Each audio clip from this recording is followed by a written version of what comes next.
time is it? Oh, yeah. Yeah, let's hurry up and get this over with so I can go back and play some more Zelda. Oh shit, are we rolling?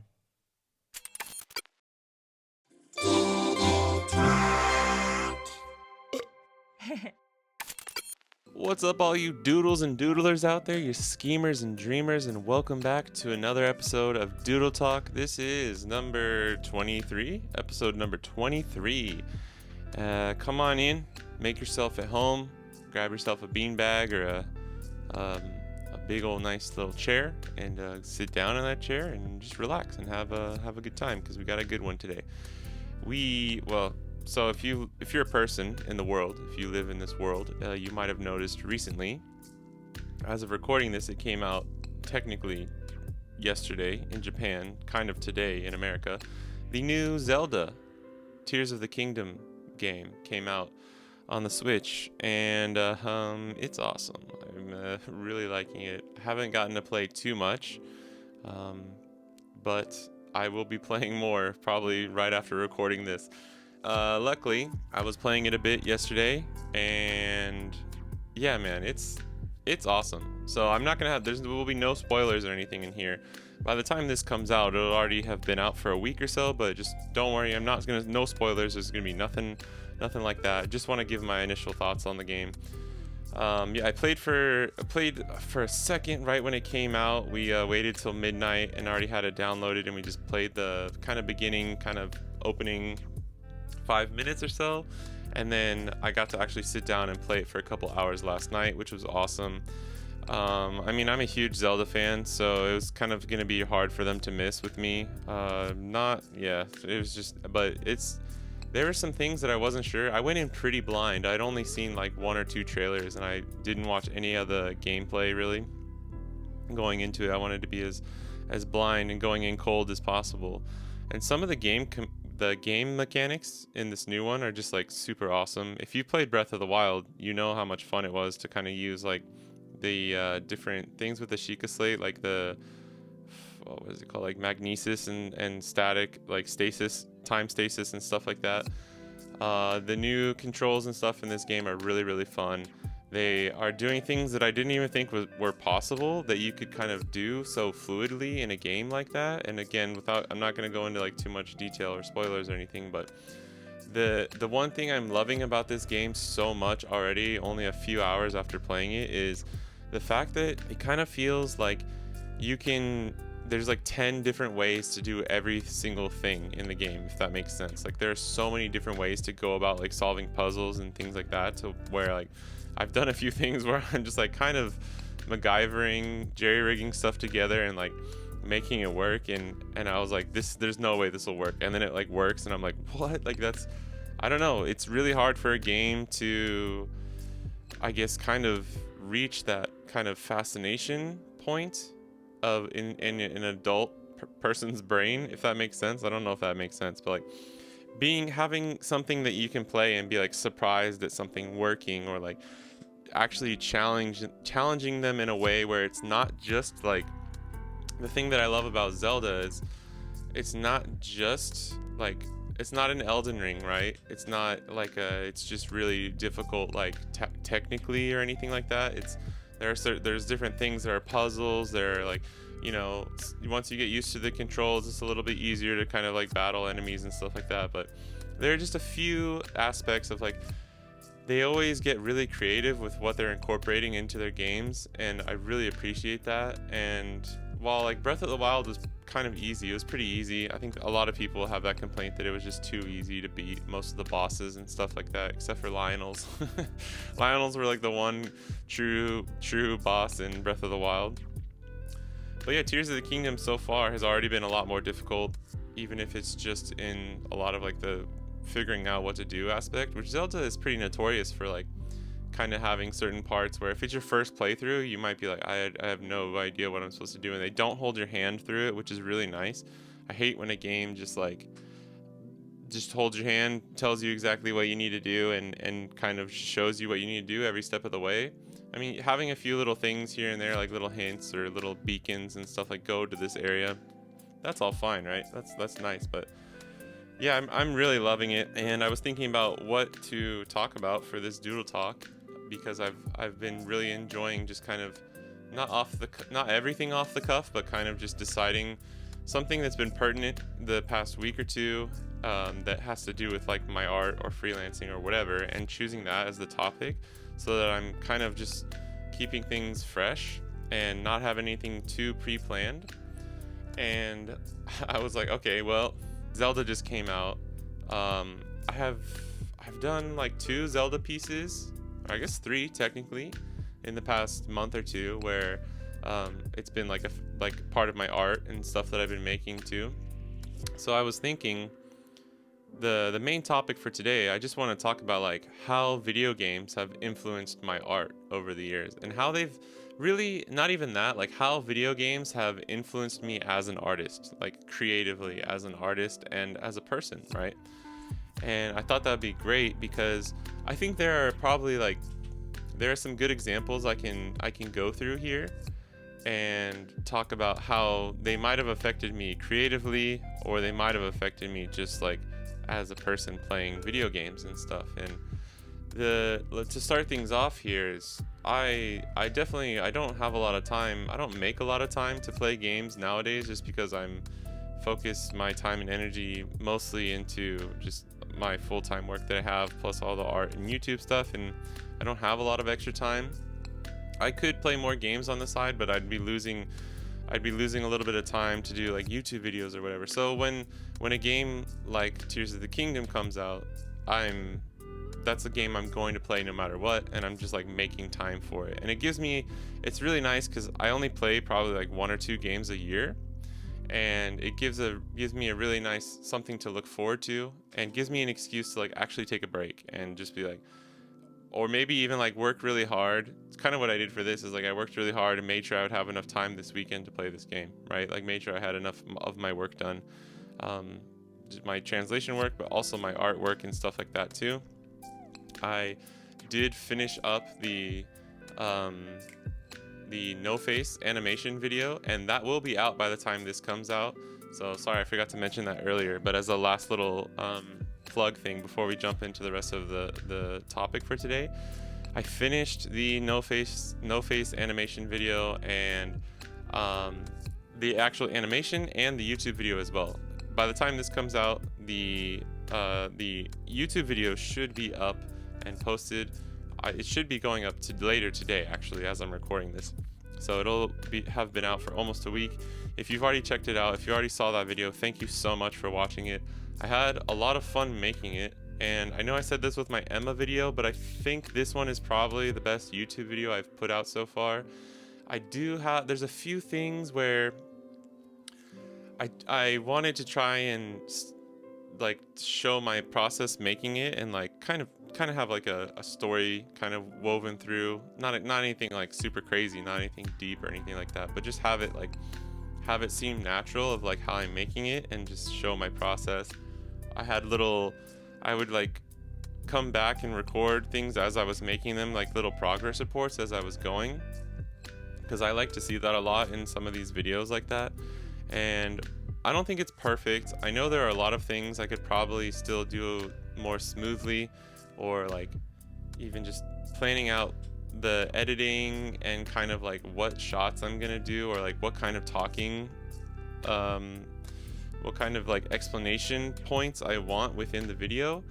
But that being said, I did have a lot of fun. I think it turned out pretty well. Some of the parts I really like. Of course, you know, I made the music for it this time too, and I like recorded myself recording the piano, playing the piano and recording that music, which is awesome because the take, I didn't put the whole thing in the video. I like cut it up because I show the finished product right after, and I felt like if you watched me playing piano for a minute and then just heard the exact same thing with the animation right after, it's just gonna drag on too long. But it was really cool because this is the first time I've ever done this, where I played piano real time while recording it, and video recorded myself playing the piano, music like audio recording, and the take you see me playing the piano, that's the take, that's the finished take. It only took like a few takes. I had 2 takes that I was kind of choosing between, and luckily, because I had practiced that little, it's only a minute long, so I practiced it a bunch, and I had already been playing it for a while.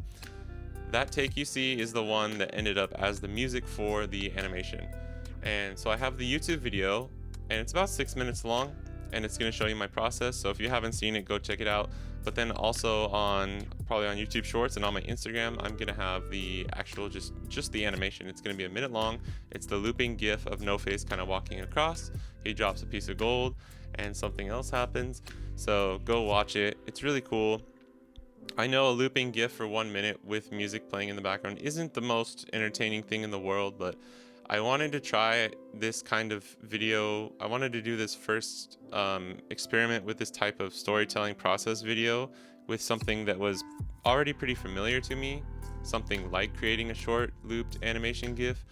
And that's why I chose that. That's why I didn't do anything too crazy. I do have some other videos planned for kind of process stuff. The next video I should be working on, if I don't just all of a sudden decide to do something with Zelda again just for fun. One of the other ones I have planned will be a character turnaround. So taking my character from the Doodle Island animation, that main character, and doing a full character turn and showing my process. I'm gonna do like from sketches to like cleaning it up digitally, and then like the final process, and then hopefully I'll have just like at the very end it'll be like kind of a animated turn of the character, like going around, like all the front, 3/4, profile, back, all the different views, all the different angles that you kind of see if you've ever seen like those kind of like character design sheets, especially for animation. That's mostly what they're used for. But yeah, so that's something else to look forward to. So thank you if you watched any of the other stuff, and let's jump back into the main topic here. Video games and how they've affected me as an artist. That's kind of the main point here. And the easiest one to start with is Zelda. So talking about Zelda is just, there's a lot of stuff I could say. I mean, I got this little guy on my desk at all times.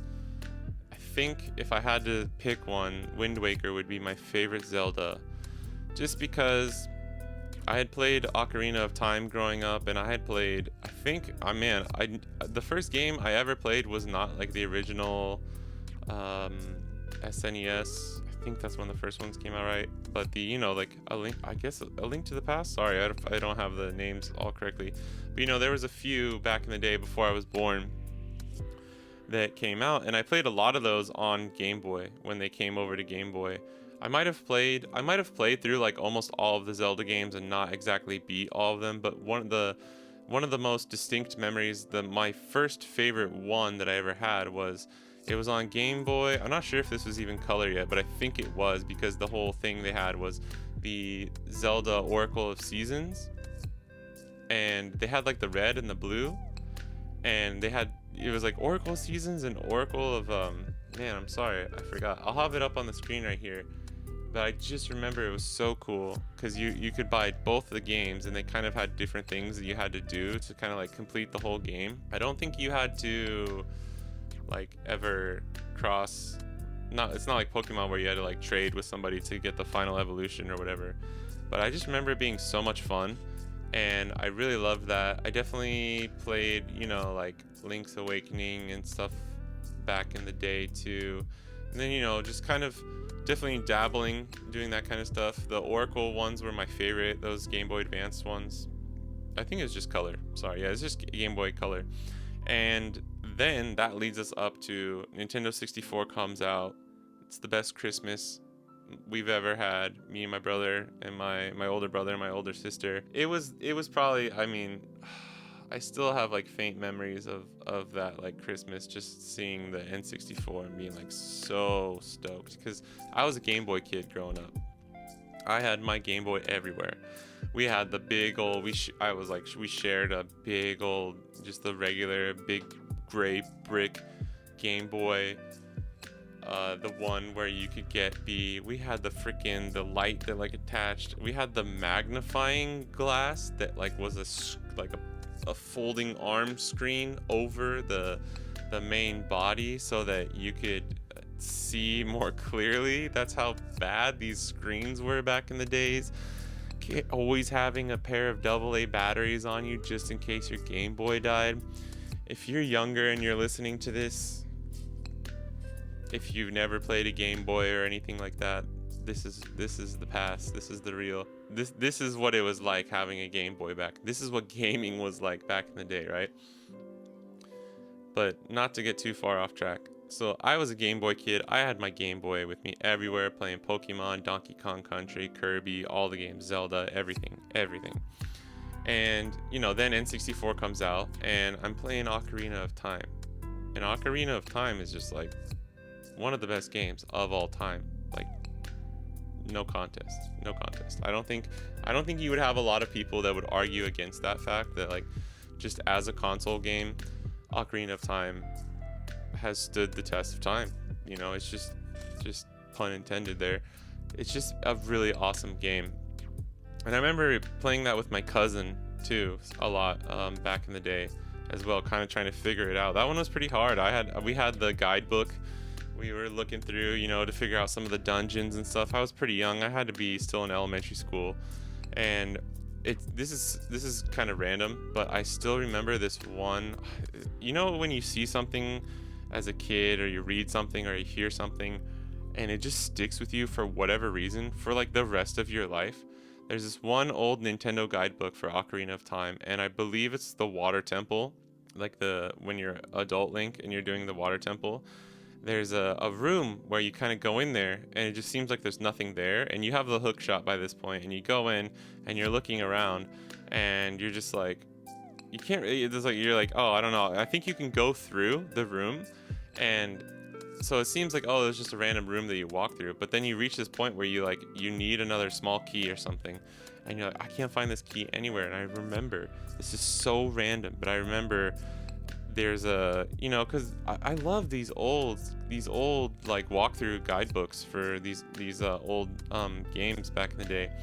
They would have like clever little titles for like one section, you know. So just for example, this one was called Link Looks Up, and it's just in that room. If you go to the middle and you look up, there's a thing you're supposed to like hook shot, and then that drops down like a chest or whatever you needed. And I thought that was so cool. I don't know why. I thought that was so freaking cool. And I really couldn't tell you exactly why. But I was just like, that's like such a good little tricky, little sneaky thing to do. You walk into the room, you don't expect anything, but if you just looked up, and Zelda actually does that a lot. I've noticed that. I was literally playing yesterday, and there's this one part where I was like about to miss something, and then I looked up, and lo and behold, there's a chest where you have to like shoot a fire arrow to get the grass to come down or whatever. And the reason I'm kind of bringing this up is those little things that kind of like imprint on you when you're a kid are really, really important. Now, Link Looks Up may not be like the most drastic. It's like, I'm not sitting like down to draw something and I'm like, Link looks up, bro. That's not like running through my mind as I'm being super inspired or anything. But I do think that little things like that leave a really lasting impression. And just playing the Zelda games has given me just like, it's like when you watch Lord of the Rings for the first time. It's kind of, it instills you with this sense of adventure. It's very whimsical, but it can be kind of gritty and dark at the same time. It's the perfect mix of everything. I would definitely say Zelda, especially after Breath of the Wild, kind of created this new renaissance from a lot of the fans, and just a new renaissance of amazing games for Zelda that are coming out. I want to say it's got to be top 3 favorite games of all time, just the Zelda series. I mean, I think I could easily say that, because the other thing is Zelda music has always been such a staple for me of being super inspired. I've written pieces of music like at university that were directly inspired by a lot of stuff that Koji Kondo made, and you know, a lot of the other composers that have done stuff for Nintendo and Zelda. And it's just little things like that where it implants a little seed in your head and you don't think about it too much. So if you play games, right, when you're a kid, even if you were really inspired and like it took you to like different places and did all this stuff for you, if you grow up, you're not super artistic or anything, you may not notice it, right? You may just, oh yeah, I like playing video games, which, you know, is awesome. They're just fun too, right? But I think if you're another artist or someone like that, you'll understand kind of what I'm getting at here, where it's like they they unlock this little they unlock this key, they unlock this door in your head where it kind of just creates this world of like roaming around and adventure and sense of like yeah, it's just to me, like, since I'm just mostly talking about Zelda here, it's the sense of adventure, man. And it's just it's really hard to put into words how much I love seeing like animation and music together at the same time. It's really why I love like animated movies with great music, like Studio Ghibli and all the stuff like that, right? It's so, to me, I don't know why, it's just so impactful. And video games are really, they're like a close relative to that. They're a close second to animation with great music, because if you have a game with fun gameplay and, you know, especially with Breath of the Wild and Tears of the Kingdom, it's of course it's not the best graphics in the world, but to me that doesn't matter at all. The way they execute and the way they do have the graphics and the scenery, and it's so beautiful. Like Ghost of Tsushima, that was one of the most recent games I played, even though it's been out for a long time now. The scenery and all of the places you could go, the exploring, the adventure, everything like that was so beautiful. It like takes you out of the real world and puts you in this game, and can really just, you know, have an effect on you artistically as well. And I think I've noticed over the years that Zelda, it's like one of those things where if I can just think of Zelda as a series in some of the games, especially Wind Waker, because Wind Waker I would say is my favorite, and I love the slightly cartoony cell shading aspect of it. I loved being on the ocean, being on the boat. I loved just the way the animations looked, how they tackled some of the challenges, and the fact that it was a GameCube game and it still looks amazing because of the stylistic choices they chose is a testament to how awesome that game is as well. That game will still look good in 30 years because it was like a stylistic choice that the creators chose to make, and I think it's just gonna hold up for forever, honestly. And it's those little things, right? I know this is kind of me just rambling about Zelda for the past 10 or 15 minutes, but I hope there's this inkling of what you can understand from how it affects me, and like kind of maybe if you're someone like me, you can think of your own game that has kind of done this over time. Because if you ask me which video game has impacted you the most artistically and creatively, I'd probably say Zelda, especially over the past like 4 or 5 years. Because growing up, you know, when I started drawing again, a lot of the things that inspired me were mostly like comics or anime or manga and stuff like that. And more recently, I'd say the past five years or so, video games have also played a major part in that. And it's these little things where like, because the next one I want to talk about is Pokemon, right? Because I love Pokemon. Obviously, grew up playing it. Had red and blue back in the day. I still have crazy, like really old, some of my oldest memories of just like sitting on a couch, like playing Pokemon back in the day, eating pretzels and stuff like that. Like one of those weird, like core memories that you have.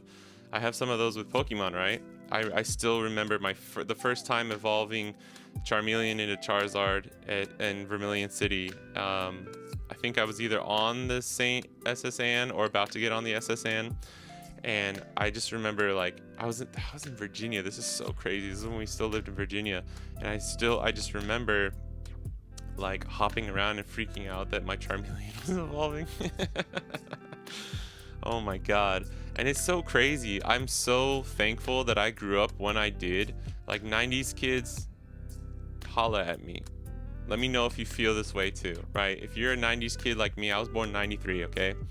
If you're a 90s kid like me, and I mean even older, right? Like my little sister kind of had a lot of these same experiences as well, but not the same, you know? Growing up with the video games that I did, I feel like blessed. It's weird. That sounds like really stupid. I'm grateful. Yeah, let's not say it like that. I'm grateful that I grew up with the video games that I did, because something like that freaking out, being so stoked that your Charmeleon is evolving, or just being stunned at the how beautiful a game is, or like how it looks cool, and oh, this music is so sick. Like, I used to, I used to think like video game music was just video game music, and now I listen to video game OSTs like all the time, and it's just become, I've kind of been able to lean into liking the things that I like and not being ashamed to like any of it. And that's why I've been doing a lot of like Pokemon art and Zelda art and all that kind of stuff recently. And those Pokemon has influenced me in a way where, like, whereas Zelda was kind of like the adventure, the beautiful world building, the Lord of the Rings of video games for me, as far as like inspiration would come, I'd say that Pokemon kind of did a lot for me, as far as just like, Pokemon is like the comfort food inspiration of video games for me, if that makes sense, especially the music.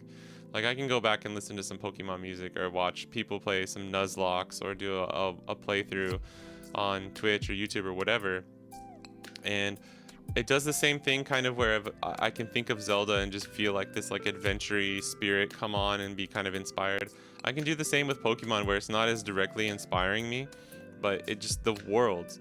And I think what I'm trying to get at here is, like, a lot of it is nostalgia, right? You're kind of like tapping into those childhood roots. And this is also going back to the main point, is like, why do video games inspire a lot of people? A lot of the reason is because you played it when you're younger, or you played it in some of these formative years. It's kind of weird, but even Breath of the Wild coming out like 5 or 6 years ago, and now Tears of the Kingdom, those will be little points on the timeline that will be kind of like pivotal moments in my life, where I can think of, just as far as like video games that I've played, right? It's not anything too crazy, right? But it is when you're a kid, and it really makes this huge impact on you. And I think it's so important to have media and stuff like that. This is actually dipping my toes into a topic I want to talk about more thoroughly at a different time. What, like, watching movies, or listening to music, playing video games, while a lot of people can think that's just like lazy or stupid, or you don't need it, is so freaking important. It's so important to society. It's so important for people, for their mental health, for like being creative, for learning how to be creative. Because I would attribute all of my like senses of being creative and imaginative to all of the shows, like the freaking cartoons and anime I watched growing up, and also the video games. And then probably third is like movies and stuff like that. I'm honestly not too much inspired by movies. More so than that, it's like the comics, the manga, the anime, and then video games is probably close second right there. So it's impacted me in this huge way. And I guess just not thinking about it too hard, Zelda and Pokemon are probably the big two that have affected me in like an artistic way. And I do want to say, like, I grew up playing all kinds of games, right? I was playing Halo 2 with the homies. Like, we played all the time. I was really into FPS games. I played Counter-Strike on PC when I was like really young. I don't know. I was always into like all these other games as well. Played Diablo 2, still one of the best games of all time. So I was playing games like that. I played WoW for a while. Wasn't really into the whole MMORPG style and like doing raids and stuff like that, but WoW was fun. World of Warcraft. I've played, tons of games over my time. I've loved a ton of other games, but it's something about some of these Nintendo RPG games where it's just like, it hit it at the right spot. Like, I love stuff like Donkey Kong and Kirby as well, but that doesn't inspire me as much. I'd really say I'd have to give the gold and silver medal to Zelda and Pokemon, and then if I had a bronze medal, I would probably just give it to like all the other games I played throughout my life. Because like, as much as I loved Halo and loved that theme song, like, it didn't really affect me as much artistically, but I do think those things are important to give you more like creative juices, to give me more references to go off of, right? Because if all you do is play like the same 4 Nintendo games, you're not gonna get as many experiences as you would playing a lot of other games. And I just wanted to I'm sorry. I know this episode was super rambly. I honestly thought about just like stopping halfway through and re-recording this, but I think I really wanted to get some of those like just like raw thoughts out there and kind of talk about what Zelda meant to me. This is kind of just a little love letter to Zelda because in celebration of Tears of the Kingdom coming out. And I know I was saying more video games in general, which I did talk about, but this is really more so, I guess, just how Zelda has influenced me over the years. And I could do a whole podcast on just Wind Waker itself. So maybe I will go over kind of like the most influential video games for me, like the ones that inspired me the most over the years, and talk about them at a single time. But just for now, just for fun, just because I want to go back and play some more Zelda like you all should be doing. If you're not playing Zelda while listening to this right now, what are you even doing with your life? But yeah, that's it. I just a quick little, not quick, but just a rambly one for you guys today. I hope it was fun to hear. I love hearing people tell stories like that, like the remembering your Charmeleon evolving into Charizard and like how it affected you. I love hearing stuff like that, even just from people. Like, it doesn't have to be an artist, but especially I love hearing artists talk about that stuff and being like picking their brain a little bit just by listening and be like, oh my god, that's crazy, like, oh, and then you can kind of see the connections. You can see like, oh, they were inspired by this, which referenced that. Oh, okay. And I love hearing about stuff like that. So give me a shout out in the comments if you're watching this. Let me know what was the number one most influential game for you if you're an artist or a creator or anything. What game had the most impact on you artistically as you were growing up, or even if it was like some kind of recent game that you really loved and inspired you to make your own game or inspired you to create your own world, your own comics, your own whatever. Let me know, because that'll be really fun to hear what other people say. And yeah, that's kind of my video game origin story in a nutshell of the most like inspirational games to me. Of course, I played a ton of other games and stuff like that. I don't only play Nintendo games, guys. Please don't bash me. But yeah, those you gotta give it to them. For as much shit as Nintendo does wrong as a company, they don't miss when it comes to some of these games, man. But yeah, that's gonna be it for me today, and I'll catch you guys in the next one. Peace.